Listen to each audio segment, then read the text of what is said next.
اس نے بتایا کہ اس نے میرا نام بھی اخبار میں ہی پڑھا تھا، جس میں ساری داستان تھی کہ پولیس نے تمہیں کس قدر تشدد کا نشانہ بنایا تھا، اور رسالے پر تمہارا نام پڑھتے ہی میں تمہیں پہچان گیا۔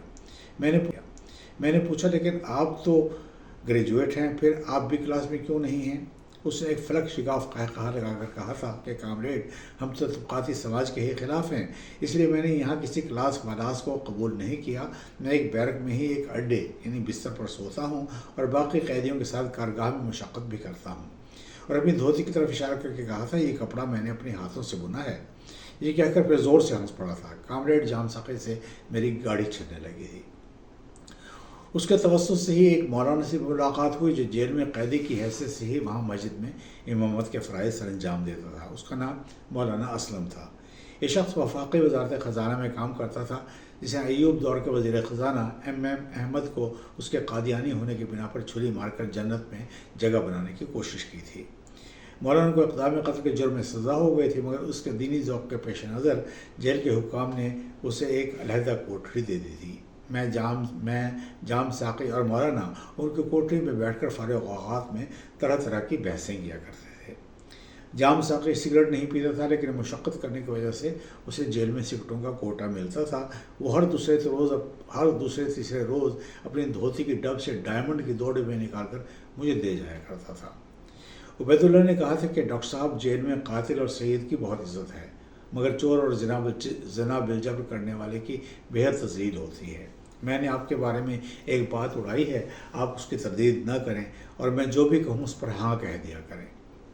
میں نے پوچھا تھا، لیکن بتاؤ تو صحیح کیا بات اڑائی ہے؟ اس نے کہا تھا، یہ آپ کو پتہ چل ہی جائے گا۔ چونکہ عبید اللہ دلچسپ نوجوان تھا، میں نے سوچا چلو دل لگی ہی صحیح۔ وہ مجھے مختلف لوگوں سے ملانے کے لیے بیرکوں میں لے گیا تھا۔ بڑے بڑے مجرموں اور شہزوروں نے میری تعظیم ہی کی تھی۔ آہستہ آہستہ جو بات پتہ چلی وہ یہ تھی کہ عبید اللہ نے مشہور کیا تھا کہ میں نے اسٹین گن سے، ان دنوں اسٹین گن ہوتی تھی، کلشنکوف نہیں ہوتی تھی، کہ میں نے اسٹین گن سے 5-6 پولیس والوں کو پھڑکا دیا ہے۔ میں بھی اس داستان میں تھوڑا سا رنگ بھر دیا کرتا تھا۔ اس بے ضرر جھوٹ نے ٹھیک ٹھاک کے شہزوروں اور غیرت مندوں کی نظر میں مجھے بات توقیر کر دیا تھا، اور بڑی بڑی مونچھوں والے، شیروں جتنے چہروں والے اور طویل القامت جسیم لوگ اپنے کنستروں سے دیسی گھی سے بنی نئی چیزیں نکال کر مجھے بدو کر دیا کرتے تاکہ میری بھی کچھ جان بنے۔ ہسپتال منتقل ہونے کے ساتھ ساتھ میرا کھانا بھی باہر سے آنے لگا تھا، جس کو وصول کرنے کی خاطر 2 بار جیل کے صحن میں کھلنے والے بڑے گیٹ کی چھوٹی کھڑکی کے پاس جانا ہوتا تھا، جہاں سے وارڈن ہم چند لوگوں کے ٹفن ہمارے حوالے کیا کرتا تھا۔ وہاں ایک ملتانی نوجوان سے ملاقات ہونے لگی تھی جو کسی جرم کی پاداش میں قید تھا۔ ایک بار اس کی موجودگی میں ایک داڑھی مونچھوں والا اور دھیڑ عمر کا معروف بدماش لالا قادر بھی موجود تھا کہ میں نے اس نوجوان کی تعریف کر دی۔ وہ اس بارے میں بہت غلط استعمال کر رہا تھا۔ جب میں نے اس سے کہا کہ تم چپ کیوں ہو، وہ پھر بھی نہ بولا، جبکہ لالا قادر نے کہا یہ بہت بغیرت ہے۔ اس نے اس کی ماں کے بارے میں رقیق زبان میں گفتگو شروع کر دی تھی۔ میں بہانہ بنا کر نکل گیا تھا، سوچتا رہا تھا کہ اگر یہ لڑکا اس بدماش سے ڈرتا ہے تو کوئی بہانہ کر کے چلا جاتا۔ یہ شوقیانہ گفتگو کیوں سنتا رہا تھا؟ اگلے روز جب اس سے ملاقات ہوئی تو اس نے اس استفسار پر بتایا تھا کہ لالا قادر اس کا سگا باپ ہے۔ یہ لالا قادر وہی معروف بدماش تھا جسے ایوب خان کی شہ پر اس کے دور میں ملتان سے باہر ذوالفقار علی بھٹو کی جیپ روک کر انہیں گریبان سے پکڑ کر باہر کھینچ لیا تھا۔ جیل میں بہت ہی بوریت ہوتی ہے۔ میں نے اس کا تذکرہ جب ہسپتال کے نمبردار سے کیا تو اس نے کہا کہ توجہ ہٹانے کے لیے ہر صبح نئی گنتی کے ملاحظے میں شامل ہو جایا کرو۔ نئی گنتی نئے آنے والے قیدیوں اور ملزموں کو کہا جاتا ہے جن کا اگلے روز قد، وزن، نام، پتہ وغیرہ درج کیا جاتا ہے۔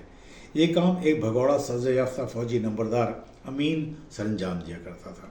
میں بھی اس کا ہاتھ بٹانے لگا تھا۔ کوئی زیادہ تیز بننے کی کوشش کرتا یا بدماشی دکھاتا تو اسے گدڑ کٹ ماری جاتی تھی۔ گدڑ کٹ کمبل ڈال کر کئی افراد کے ہاتھوں پیٹے جانے کو کہا جاتا ہے، کیونکہ کمبل کی وجہ سے بظاہر چوٹوں کے نشان نہیں ابھرتے مگر چوٹ پوری ہی پڑتی ہے۔ ایسی صورت میں نے اچھے بھلے تنومند لوگوں کو بچوں کی طرح روتے دیکھا تھا۔ ایک بار جیل میں چلے جانے والے کا اگر کوئی والی وارث نہ ہو تو ان کا کوئی پرسان حال نہیں ہوتا۔ جیل میں جنگل کا قانون ہوتا ہے، طاقت اور وسائل سے جیل میں ہر چیز میسر آ سکتی ہے، لیکن بے وارث لوگ وہاں غلاموں سے بھی بدتر زندگی بسر کرتے ہیں۔ تاحتی ایسے ہی ایک شخص کو میں نے اپنی آنکھوں سے نالی سے کتے کی طرح پانی پیتے بھی دیکھا ہے۔ اس جیل میں مخبوط الحواس ہو جانے والے شخص کو کم از کم دماغی امراض کے ہسپتال میں تو بھیجا ہی جا سکتا تھا، لیکن جیل مجموعے معاشرے کا بدترین عکس ہوتی ہے۔ جس معاشرے میں سماجی انصاف عنقا ہو، جہاں جس کی لاٹھی اس کی بھینس بلکہ بھینسیں کا اصول لاگو ہو، وہاں کی جیل کے حالات ظاہر ہے انتہائی ناگفتہ بہ ہی ہوں گے۔